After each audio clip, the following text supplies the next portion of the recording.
Okay, so let's start rolling. Once again, you are welcome to our Destiny Clergy Care Destiny Talk series.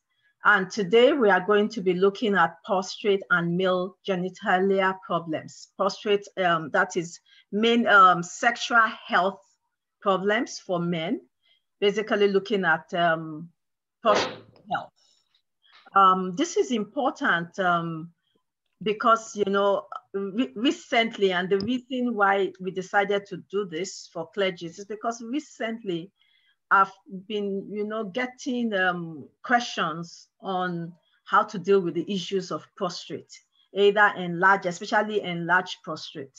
And it's seemingly becoming very common.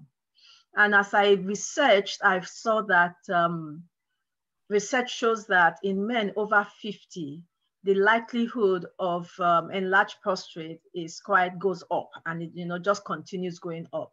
And it's important then to know about it, because just like we've always said here, you can be your own doctor, you can understand your body, and you can prevent. You know, we don't always have to be victims. And so understanding the origin, understanding why it happens, and then knowing what you can do, one, to prevent, and then, or if you already have enlarged prostate or prostate cancer, knowing what you can do, you know, naturally to help yourself.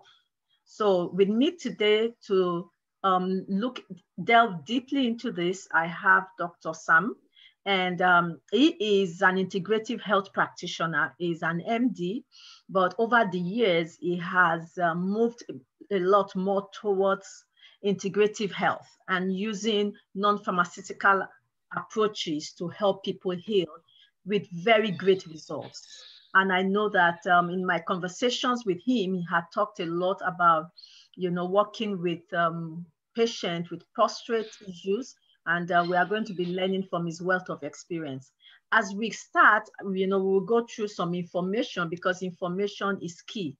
And so Dr. Sam will be taking us through some of this information. We'll be doing it together. There's some information that I will share. Remember, my stand is that God has provided for us things that we need naturally in our environment. And the knowledge of this will help us to be able to better help our bodies to fulfill its task. So Dr. Sam, this is over to you. Okay, thank you so much, Dr. Kuyinu. Once again, it's a very good time to share with God's people about how we can live better lives and live healthier lives and be more productive, both for the kingdom and for ourselves, for the community around us, to make everybody happy, including our families.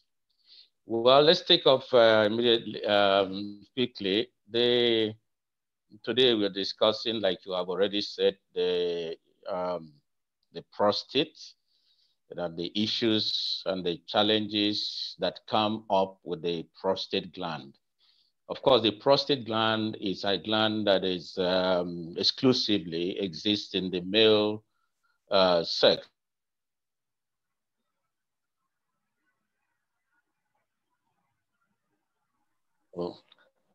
And from the diagram, you could say, we're not going to bother with too many details, because the main thing is to bring information that will help people to maintain and sustain the right prostate health all through their lives. Okay, the first slide that you're seeing shows you exactly the location of the prostate gland in the body, right?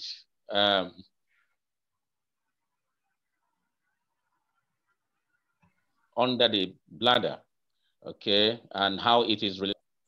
Okay, so let's quickly move on, because I know at the end of the day, there might be questions, but we could see that it is related to both the bladder and the male organ.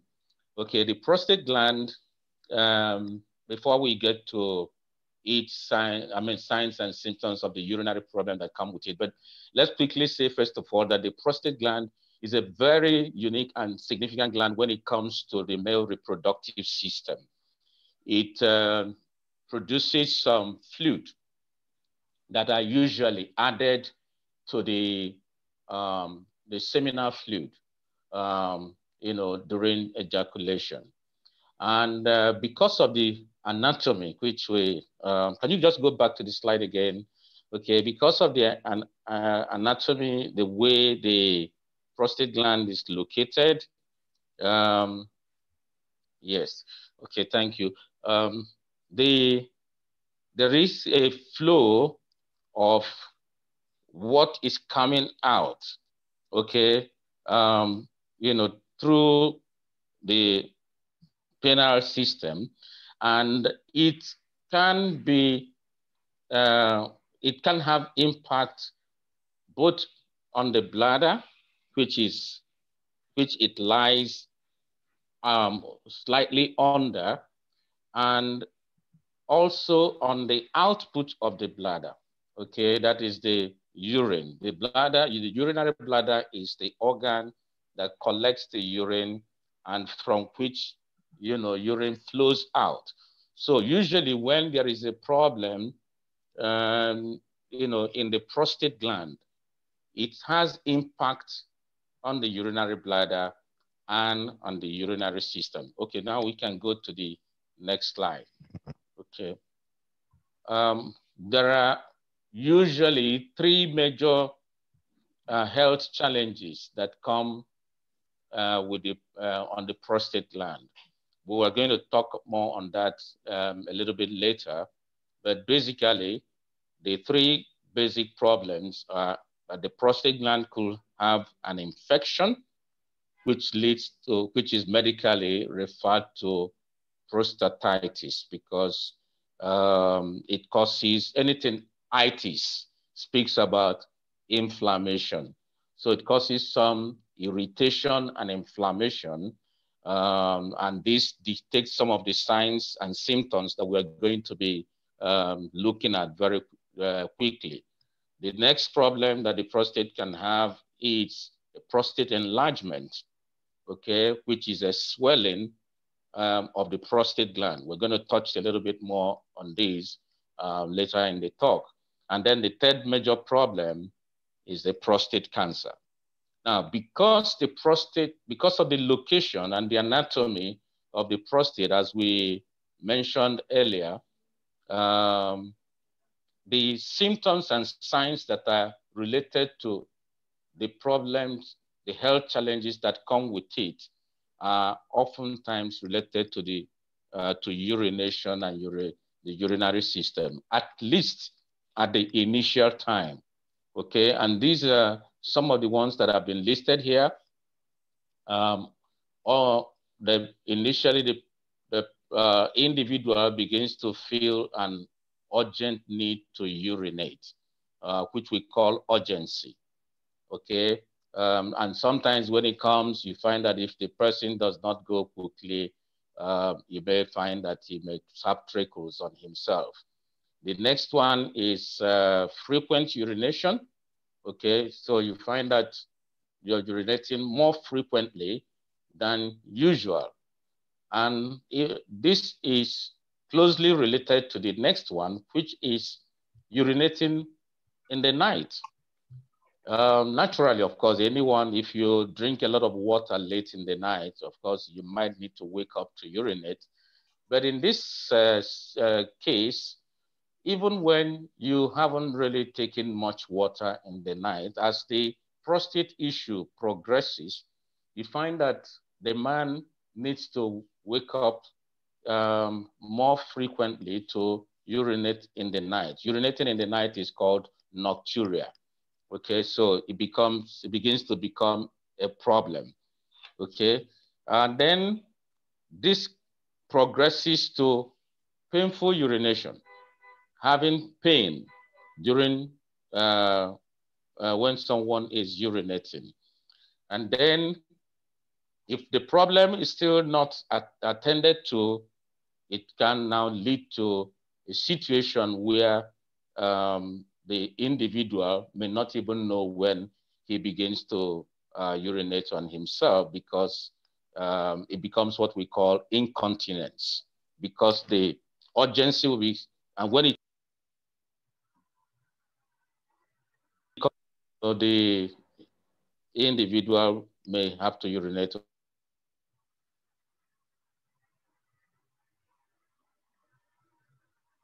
on himself. Let's go to the next slide. I'm sure some of these things will come. Go on. Okay, so there are reasons why some of these things happen. I mean, these symptoms and signs happen. They are all related, like I said before, with the anatomy and with the function, of course, of the prostate gland. Okay, they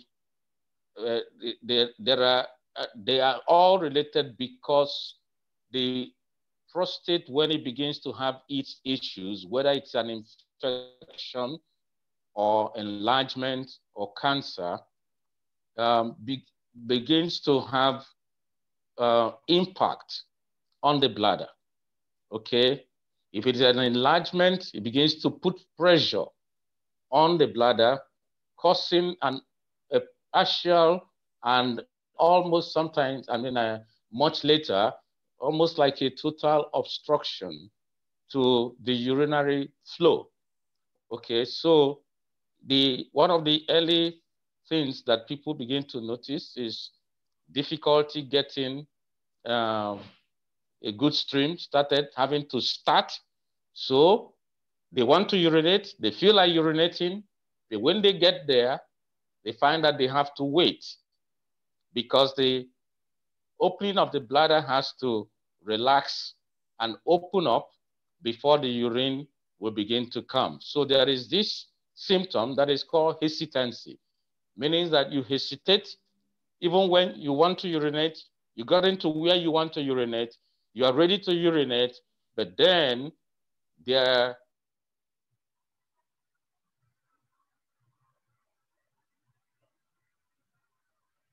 is this delay before the urine will begin to come. The next part of the symptom that will begin to come will be that the individual may begin to notice would be the stream itself is weak. And as the situation continues to progress, it will be interrupted. It will start and stop. It will start and stop, okay? Followed by that, because these symptoms are usually progressive. After some time, if the matter is not attended on to, you may find that feeling of the bladder being full even after urinating. You feel as if you have not finished urinating, and within a short time, you feel like going to urinate again. And when you get there, not much will come out.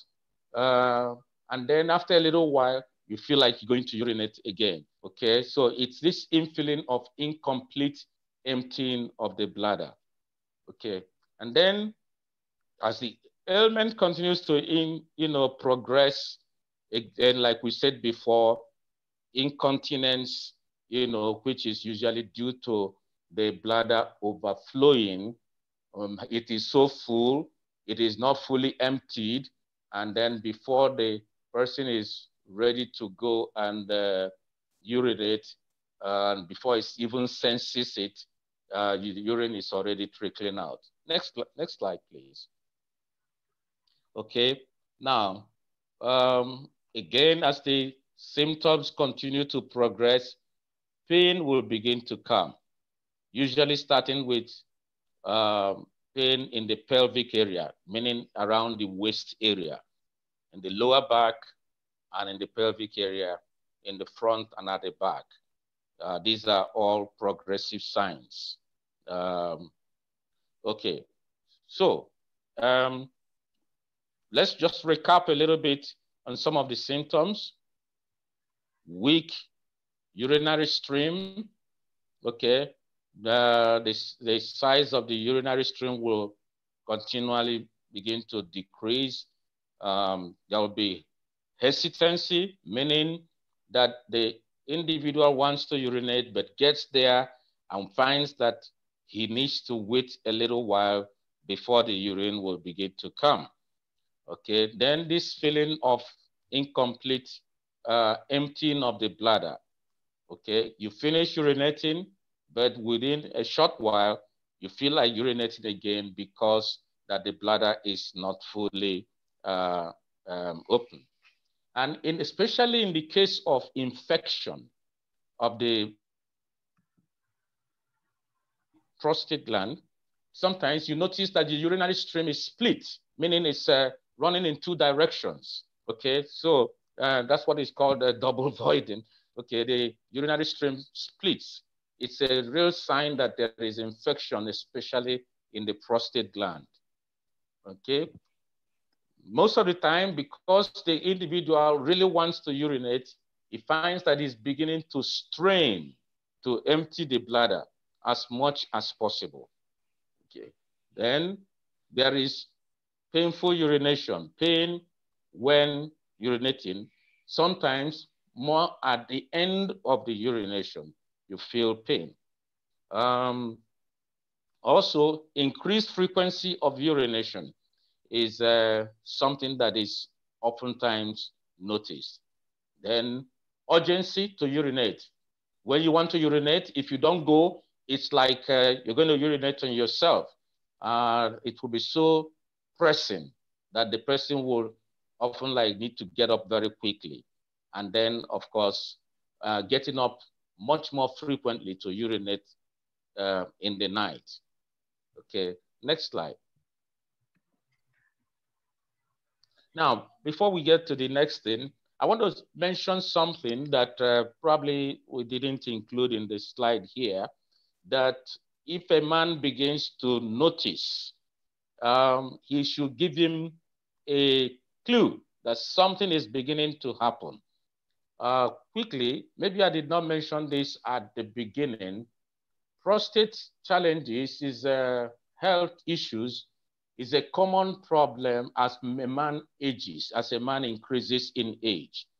Whether anybody likes it or not, something definitely will begin to change in the prostate gland as you get older, no matter how good you have lived over time. But then, of course, as we will be discussing later in the talk, some of the steps you will take will definitely minimize to a whole lot of extent these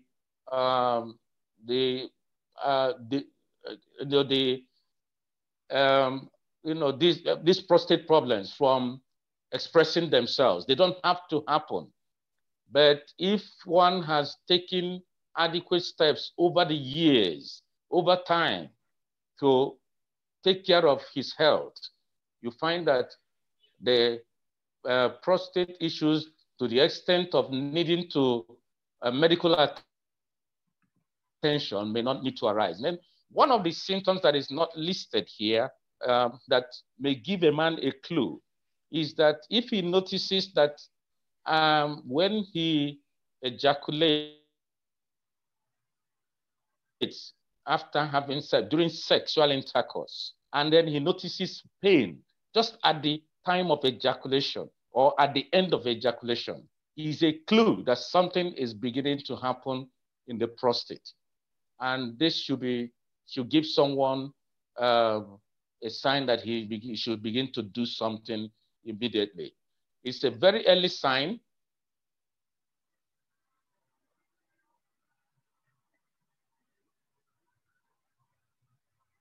That sometimes men overlook, okay? But there are things that people can begin to do for themselves to learn more about the prostate health. I encourage people to read. A lot of the times we don't find time to read. Take time to,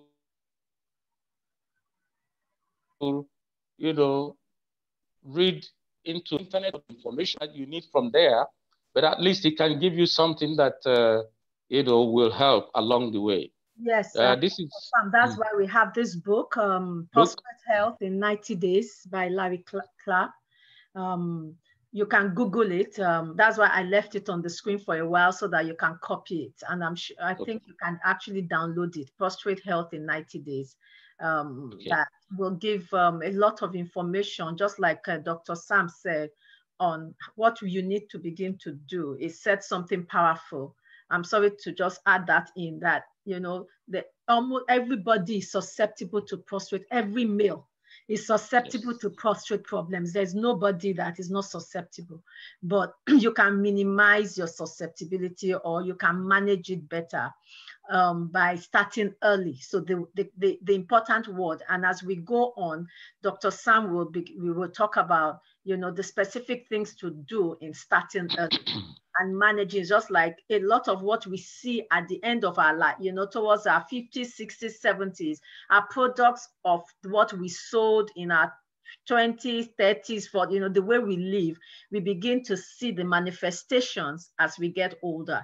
And so starting out younger, and so even for men that, you know, are older on this platform, because a lot of young people will think this information is not for me. So I will want those that are fathers, even on this platform, that have sons, that please, it is important that the information you get from this platform on this, you begin to teach the young men, because that is when it starts, the protection and trying to help. That is when it starts. This is another book, Prostate Cancer: Understanding, Prevent, and Overcome, by Professor Jane Plant. And it's a helpful book. Okay, Dr. Sam, I just interjected there. That was a good interjection, please. I appreciate that, because it's very necessary. We really need to encourage our men to begin to read. Okay, so are there things we can do, yes, to really help ourselves right from the beginning? Yeah, I can see that the very next slide is more about some of the supplements that can help. But I wanted to, if we can you just progress a little bit to the next head now? Now, I want to talk about here first. We'll come back to the supplements. I want to talk a little bit more about some of the things that people come in contact with that do not know can predispose them to having prostate issues. And if they can be avoided, they will go a long way in preventing, or like Doctor has said, minimizing the susceptibility. Okay, so the first one is about avoiding pesticides, herbicides, and fungicides. Now, these are chemicals that sometimes you come in contact with knowingly and sometimes unknowingly. Pesticides, where do they come from? They are used in trying to manage pests during the growth of plants. Now, many of us will say, but I'm not a farmer. How can I help myself with that? Yes, that is understood. But then if you can find, try to eat a little bit more organic things that where they have not used these pesticides and herbicides and fungicides to treat the plants, the better.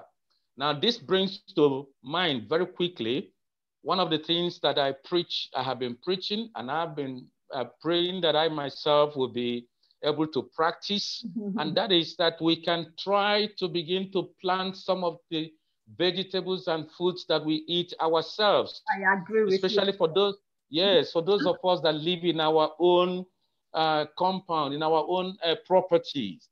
Okay, make effort to plant and not just rely so much on what is planted, what is being sold in the market. Because some of the people that are, yes, some of the people that are planting for us, I don't want to, castigate any group at all, but they use a lot of these chemicals, a lot of unnecessary fertilizers and these pesticides and herbicides to plant some of these things. And they are not very, very good things. So like I said, choose more of organic, locally grown food that are in season, okay? Especially when they can come from deep from the villages. They Dr. are very, very helpful. I want Yes. to, can I just quickly add something to that? Because you've touched a spot in my heart. As you were talking, something occurred to me that, especially since we are in the cities and all of that, we have given responsibility of our health to so many other people. Yes. And we have become like victims, or vulnerable to whatever people give to us. And so because we live in the city and because of the kind of work many of us do, we are no longer checking the kind of vegetables we are eating. We just go to the market, buy the tomatoes and all of that. And without realizing it, we have given our health, who determines the standard of our health, to the market people. And so I like the fact that some things we need to begin to take that back. And we are going to be talking in some of the subsequent sessions of how to grow vegetables and things in your home. Even when you even when you don't have a big yard, exactly. you live in a flat, that you can actually begin to, and vegetables grow so fast that we can actually, and I am guilty just like you. And so these are things that I'm beginning to repent of, and saying that what I try to do is to, when I go to the market, even, to look, to buy things that are organic, that I read labels. So if we can find organic things, just like you said, we need to begin to read labels. We need to begin to care more for our bodies, take responsibility more of what people are giving to us, and not just assume that everything is our best interest. We need to understand that a lot of people are into business of making money. And so they are not thinking of, oh, this is going to make this person healthy, but it's more of, how much am I going to get out of this? How big can I make it so that my produce will yield more? So we have become a victim of capitalism in a way where people are more interested in what will yield more money than what is really, really healthy. And that's why diseases are all over the place. That's why COVID has hit so many places so hard, because it's just a sign of our health, the state of our health. And that a lot of us are empty, quite empty inside health-wise. So thank you again, for mentioning that. Okay, thank you again, Doctor. So we'll still be touching a lot more on some of these areas as we go along. And I'm happy some people are already typing in questions. Doctor, I hope you're going to come up with these questions so that we can help people understand things better. Once we finish, that's why I'm throwing things out there, because this conversation, I want us to get to a point quickly where we sit down, people truly ask questions, and talk about their challenges, and we can together find answers. Okay, thank you. So we've already touched on choosing organically grown food and fruits and vegetables especially. Moving on, to try to buy hormone-free meat, very important. And I really want to touch on this particularly because there's a little mistake that a lot of people make in this area: hormone-free meat and dairy products. Now, you might hear a lot of people say,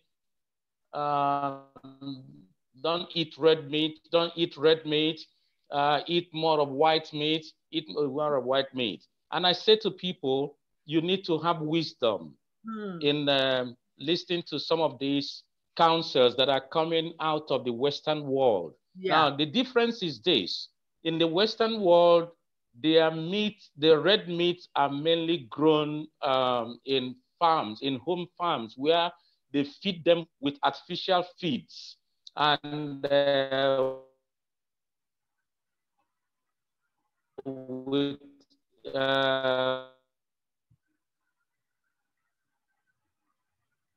we seem to be having a little network challenge today. Things that contain a lot of these same herbicides, pesticides, and artificial things, hormones, and all those kind of things that help to fatten. Therefore, they are red meats that are inimical to the health of the prostate, for instance. Unlike here, where most of our kind of red meat coming from things like cow and goats still come from animals that are grazing. Okay, so even though excessive meat eating, it should be avoided for prostate health. But we are better off eating small amounts of red meat from animals that have been allowed to graze on grass, which is more of the kind of thing that we have. Unlike the white meat, which come from chicken and turkey, that have been raised in poultries. Here, there's a lot of poultry farming going on. And just like Doctor has just said, most of these poultry farming are for economic purposes, for financial gains. So they use a whole lot of chemicals in feeding the animals, you know, the fowls, the birds, so that they can grow fat and weigh more. You know, some of us take delight in going to the big stores, to ShopRite and the rest of them, to buy our chicken, our frozen chicken and all that. But we forget that most of these are mass production, made from, you know, animals, fowls that have been fed with hormones and made to be big and sizable, so that for economic purposes for the sellers. But we can rear our own chickens, and from time to time, you know, just take one of them, allow them to be walking about in the farms, I mean, around our compound. And when it is time to eat from there, you just take one of them and eat. Those ones are free rangers that do not come. Yes, please go ahead. Let me just add to that, because, you know, fortunately, this is supposed to be clergy care. And some people might say, I saw a good question there that, you know, I live in a flat, and I'm going to address that, you know, also talking about meat produce and chicken and all of that. You know, anytime I come to Nigeria from the US, I always ask people that, can you please get me, I don't want to buy chicken in the big store. Can you look for someone that, you know, sells, you know, local chicken? Local chicken. Yes. But in addition to that, some people might say, even those local chicken, how are we sure that they are not using all this? They are not free range. And so my challenge, I want to throw a challenge to us as a church. I know that there's a church, I think the Latter Day Saints or something. One of the things they've done as a church is to develop communities and to develop cooperatives where they encourage people to grow these things, and they buy from them. So some of us might say, I don't have a yard, I can't do all of this. But I'm challenging us as a body of Christ, you know, because we know the truth, and the truth shall set us free. That as part of our role as preachers is not just preaching the gospel on the pulpit, but a complete, total, you know, message, and creating an environment. And we can begin to encourage our church members. We can actually encourage, as part of our activity in the community, our CSR is to invest in people that have these ideas and bring them into the church and say, okay, you have this idea, share on the pulpit and say, we need people who have this kind of ideas to come together and begin to grow natural chicken. This is what we need to do, because we are accountable to God for this, our bodies.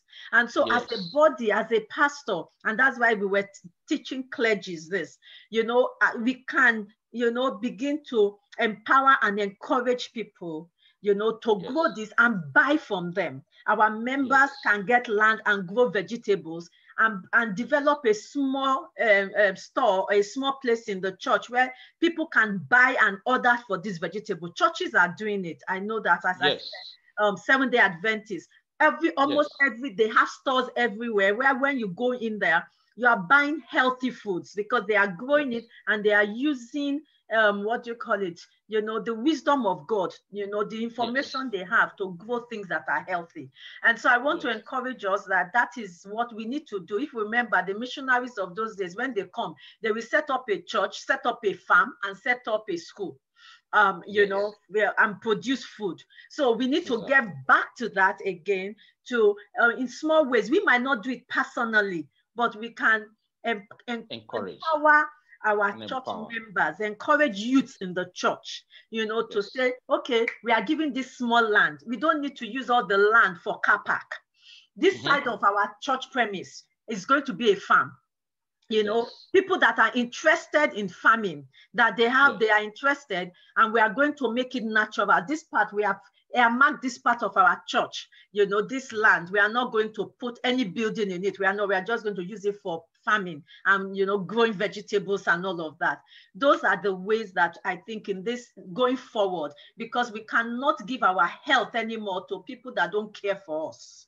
You know, this is the way that we have to start thinking going forward. Thank you again, Dr. Sam. Okay, very quickly. So let's progress now because of time. And I really pray that the people have taken note of all that you said, because it's 100% very correct. So remember that other things that can be sources of these chemicals that are not good for the prostate health would be cleaning agents, the laundry things that we use in the house. Okay, try as much as possible to get biodegradable laundry agents, you know, that you use in the house for cleaning, both for mopping the floor, washing the clothes, and all that kind of thing, you know. Every aspect of these things are very important. You may not take much cognizance to this, but as little as these chemicals are coming in over the years, they become something that is very important to our health, especially the prostate health. Now moving, the next point is about chlorine-free products. I want to say particularly in this regard, it's our tap water. Many people don't know that the municipal water is laden with chlorine. And but one will ask me, Dr. San, can we ever avoid the use of our municipal water? I said, no, we cannot, but there is something you can do. And I mentioned two things very quickly that you can do in this area. One is they have found that research has shown that when you store water collected from the public taps, the municipal water, if you store it for a little while, the chlorine settles down. So it's good to have some storage tanks, you know, storage containers from where you can take your water. Okay, fill it, allow it to stay for some time, chlorine settles down to the bottom, and then you can take the top part for a lot of the things that you use water for. Okay, the second thing that you can do is to, especially for things like bathing, you may say, oh, but the water is just poured on my body and I just towel and go away. Does that have any impact? Yes, it does have a lot of impact, especially for our health and in particular for the prostate health. So use hot water to bath. They found that research shows that when you boil the water or heat it, a lot of the chlorine tend to evaporate. Okay, so there is a minimal amount left that will have that kind of negative impact on your body because the skin will absorb these chemicals. And for those of us who can afford it and who have showers, like the next line says, you buy chlorine filters and put on the shower heads, you know, to filter the water and also even also to filter the water that is coming from the taps that you use to cook, you know, so, and that you use to bath. So let's go to the next slide. Maybe you will. Yes, I will just, let me just, because of time, I will just go through this next slide, plastic, and then Dr. Sam, you can just cut in, you know, plastic. Our world is full of plastic, and plastic has been shown to be one of the biggest source of xenobiotics. And so please, please, please, it releases hormone that mimics estrogen. research have shown that part of what causes prostate enlargement is a hormone that is produced by breakdown of estrogen called the DHT, right? And that this hormone has been found over and over again in people that have enlarged prostate. And so we want to reduce estrogen, anything that mimics estrogen, and then we want to reduce anything that, you know, the breakdown of estrogen into DHT in our bodies, which has also been shown to be caused by stress. Also, stress also causes increase in DHT. So you can come. I have another seminar on emotional baggage, releasing, you know, things that burdens and things that you carry that can cause stress unknowingly in your body. So look out for that seminar. So plastic, please reduce the amount of plastic, because the plastic will leak into the water. Especially, I used to do this before. I will put the plastic, I would buy water in plastic and leave it in my trunk. But ever since I knew that the heat will actually cause the plastic, the chemicals to be released into the water, you know, I have repented of that act. So even if you are using plastic bottles for water, because sometimes we can't help it, please make sure that it is cool. Number two, don't use plastic to microwave. As much as possible, even avoid to microwaving if you can. But you know, sometimes it's like, okay, I'm in the office, I need to eat, I need to microwave, or they've even microwaved it for you in the fast food place. Be careful. Reduce the use of plastic. Also, the use of plastic wraps in storing food. As much as possible, use glass or ceramic to store food. You might not be able to get rid of your plastic completely. I've not gotten rid of all my plastic, but we need to reduce it. Water bottle. Doctor, let me emphasize on the microwave. I find that whenever I enter an eatery to eat, this is what I find in Nigeria, all over the place. Once you, after ordering your food, they quickly want to take it to the microwave to you to heat it up. No. I always fight them. I tell them, I never asked you to do that. Please stop allowing them to microwave your food in the name of heating it up for you. It is poisoning the food. Please go ahead now. And you know, it's so funny, Nigeria, and we like, you know, when we carry something, we overdo it. Even in the US here, there is no eatery I go to that they give me food and they will microwave it. At all. It's so unfortunate that when in Nigeria, we will overdo it once we carry any gadget. You know, so please, just like he said, let them not, if they don't have oven and they can't give you your food hot, let them not microwave your food, you know, when you go and buy them. Please take ownership of your health. We need to, I'm stressing this, I'm passionate about this because I know what it means, what I've gone through. We need to begin to take ownership of our health. And then finally it says freezing water in bottles is the same thing, whether heat or extreme cold. It will cause the chemicals in the bottle to leak into your water. You don't want to, you know, drink that. You know, also your beauty products, be careful, read, what do you call it, labels. I've learned to carry a bottle and I will read where you see all this nutritional facts and all of that. Read the labels and find out what chemicals are they put. Don't let us continue to be victims of market people, victims of, you know, manufacturers that want to sell especially I want to mention deodorants and antiperspirants that people use. When you buy it, look for this ingredient, look out whether they wrote about this ingredient that you mentioned here, parabens. Parabens are not good things at all. A good product will say paraben free. Okay, please go ahead. You want to get it further. Yeah, so look at these things we are writing here, parabens, sterile, chromium chloride, you know, check your products, you know. I know we women, you know, and this is for your wives also, because all of this impacts your health.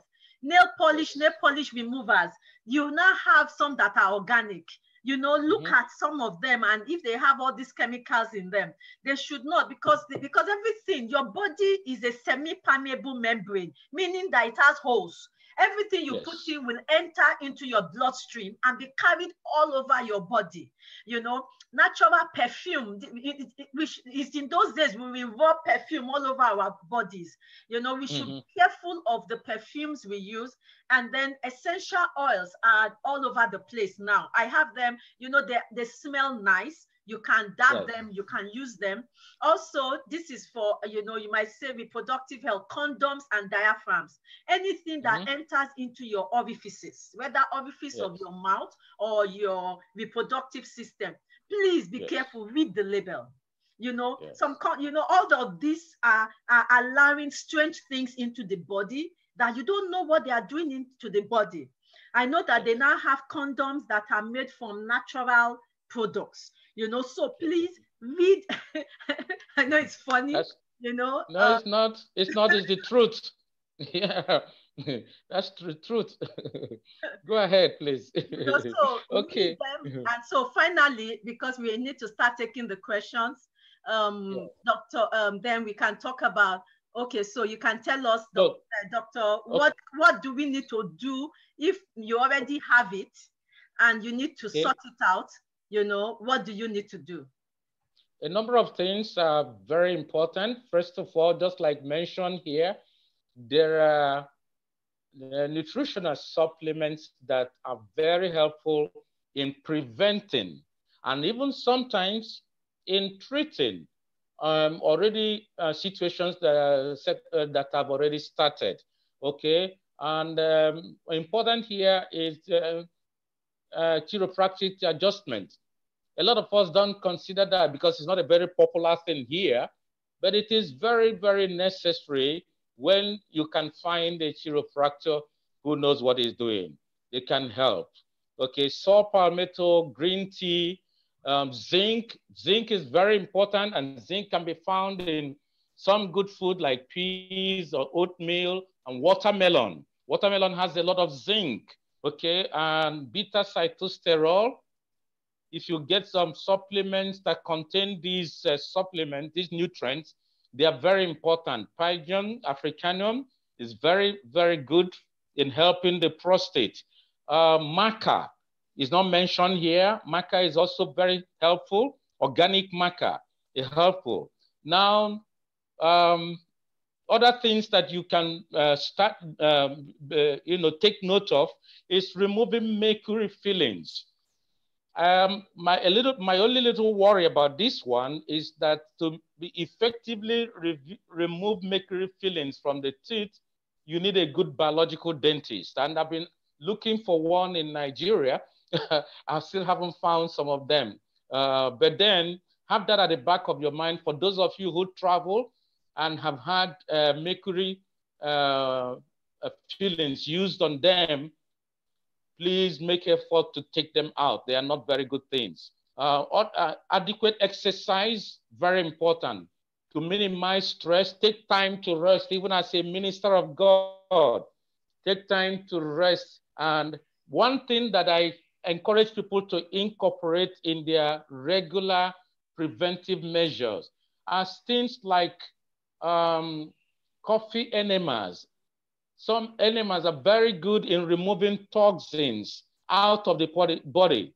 Some form of detoxification that is very good in helping. So incorporate such things into your regular lifestyle.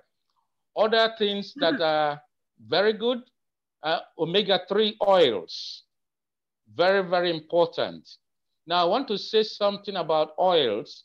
So a lot of times I've had people condemn our palm oil. It is not true. That is a crime, not our palm oil. It's a big crime. Not our palm oil. Our palm oil is perfectly the best oil in the world. I have even Dr. Oz, what's his name? I have a recording that he talked about palm oil, and he said in America, he was saying that there's this oil that is called the red oil from Africa. It is one of the richest oils. In fact, it is the richest. Okay, it only runs side by side with the coconut oil, but I mean, that is the virgin coconut oil, but it is actually the richest oil. So people People of God, please take your, take your oil. The red oil is very important. Vitamin E, it has to be organic, natural vitamin E. How do you know what is natural vitamin E? Read labels. When you pick up the supplement, turn the back and read it. If you see by the side of the vitamin E, they write DL, alpha tocopherol. That is a synthetic vitamin E. Please do not buy. It is not good. But when it is a natural vitamin E, they will write D alpha without the L. It will not be a DL, it will just be a D alpha tocopherol. Vitamin E is very important, but it can also be a problem. Now, part of the reason why we encourage the palm oil is that it contains something that is called a type of vitamin E that is called tocotrienols.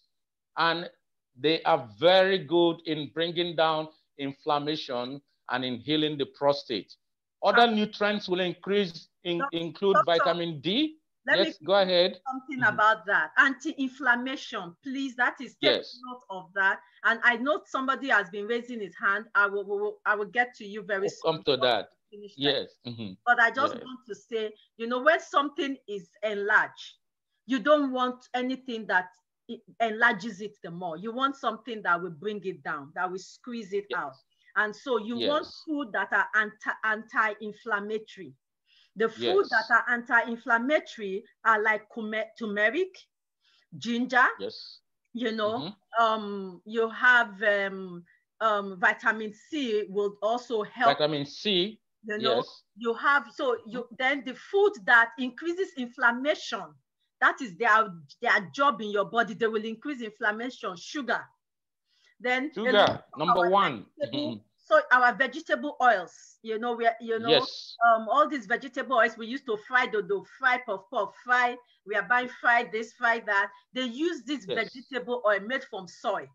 I have had the physical experience that when I use it to cook, my body actually feels swollen. I feel, so it's not even that they've said it, I've read it. I actually feel it. So you want to look at your oil, use groundnut oil instead of palm oil. Our peanut oil is healthier than the vegetable oil. I now use a lot more peanut oil. Increase vitamin D. You know, if you cannot, many of us, you know, because of our work, we cannot go and sit in the sun. But, you know, we have talked about being in the sun for at least 30 minutes when you're shadowing. 30 minutes, very good. But if you can, take vitamin D. You have, this is my own vitamin D here. You have vitamin D that you can put under your tongue that you can take. Whichever way, love your body, because your body will give you, you need to love, you know, not love it in a way of lust or love it in a way that is negative. You need to love it in a way that it will do you good and ensure that it achieves the purpose for what it was created. You know, flaxseed is very important. And then stress. We will talk about brown flaxseed, where we are going to talk about managing stress. It is important that we are wise, you know, even as ministers and pastors, in dealing with stress. And we are going to have another seminar where we are going to look more at how we manage that. Doctor, quickly on stress. Every day is not a night vigil, especially as you get older. Every night is not for night vigil. So let's take note of that, because it adds so much to the stress that a lot of ministers go through. Please go ahead. Thank you so much. And sometimes even in fasting, you have to plan. Everything must be done in a way that you have to, and that's why we are doing this. Balance. You have to balance it. You have to understand the body, and that's why there are even some books out there on fasting, on what happens to your body, so that even in doing it, you know, you listen to your spirit, you read, and do it in a way that at the end of the day, you are able to effectively deliver the message of God. I thank you for all the lovely comments that have been received that we have here. Some people are saying they are just seeing this flyer this afternoon. Fortunately, all our messages are recorded, so you can subscribe to our channel and you will see Mr. Toyo, Pastor Toyo, you will see all our other messages. We have so many other amazing messages. This is the second time Dr. Sam is coming. We had a beautiful time the last time. The message is on our YouTube channel, and you can subscribe. Tokwe, can you please put the link to the YouTube channel? And then we have some announcements also at the end to give you more information about what we do. I have two people raising their. Dr. Sam, do you want to? Doctor, just a quick one before we take on the people raising their hands. Yes. To touch a little bit more on sugar. Very important. Please, sugar is a poison. It's sweet to the tongue, but it is a great poison. And it comes in different ways. Don't be fooled. There are different forms of sugar. It's not just only the ground white sugar, but also sucrose. Just like you see listed here, fructose, all those O's, maltose that come from soft drinks and malt. Don't be fooled by the so-called low sugar drinks. It's not true. Those ones are even worse than the ones that have the sugar. Please, sugar is great poison to the body. Please, thank you so much. You know, I keep saying it. I would rather take my drink that has sugar and take a little of it, knowing that I'm taking sugar, than deceive myself and take 2 bottles of sugar-free. Most of them cause inflammation. All those chemically produced sugar, you know, they cause inflammation. So please stay away from all this sugar-free. Once I see sugar-free, no, as long as it tastes sweet, there's nothing called sugar-free. Take the sugar, note that you are taking sugar and minimize, you know, reduce it to the barest minimum. Sucrose, white sugar, you know, that's what we are talking about. You know, interestingly, God has provided alternatives. Even though the devil is also providing alternative. You remember the devil's alternative. But anyway, talking more seriously now, God has provided alternatives. There are natural things that are that you can use to sweeten your food. One of them is stevia. Organic stevia is very good. When you use it, it takes the place of sugar and does not you know, do the negative things that sugar will do. But we can take more of this when we have the questions, when we go on to the questions. Let's go to, sorry for the questions. This is an extended session. Normally we do 1 hour, but this is an extended session, which is more than 1 hour, so that we can, because I didn't want to rush over. I think they need it, so it's okay to have an extension. Because the number of people now having this cancer, prostate, all of those things, we need to confront and, you know, attack this and attack it the right way. And that is why, you know, I was telling my staff, you know, somebody, I was telling the people that work with me that I had to cancel a class. I had to get out. I had to, because I felt this was so important to be here today, to take this. So please, this is a passion of my heart because I want us to be well. So I'm going to stop sharing this. Before I stop sharing this, hold on. Let me just show you one last thing.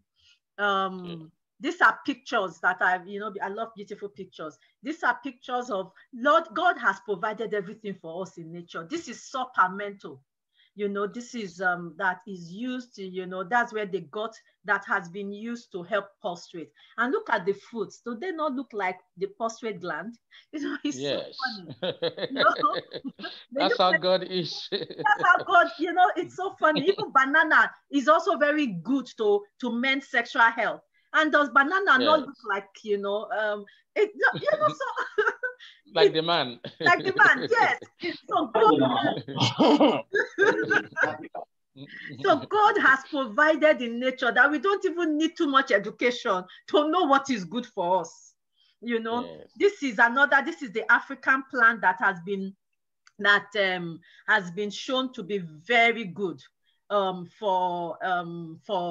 the back is for prostate health.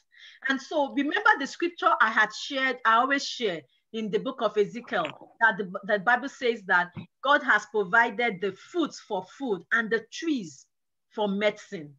It is time as Christians, as pastors, we stop this West, just pursuing Western things, and sit back and say, what has God given us in our environment, and encourage people in producing it. Church is a holistic affair. It's not just Sunday. It's complete holistic lifestyle. Food, health, we need to look at when we are bringing up people, when we are discipling. It is a total health, it's a total thing.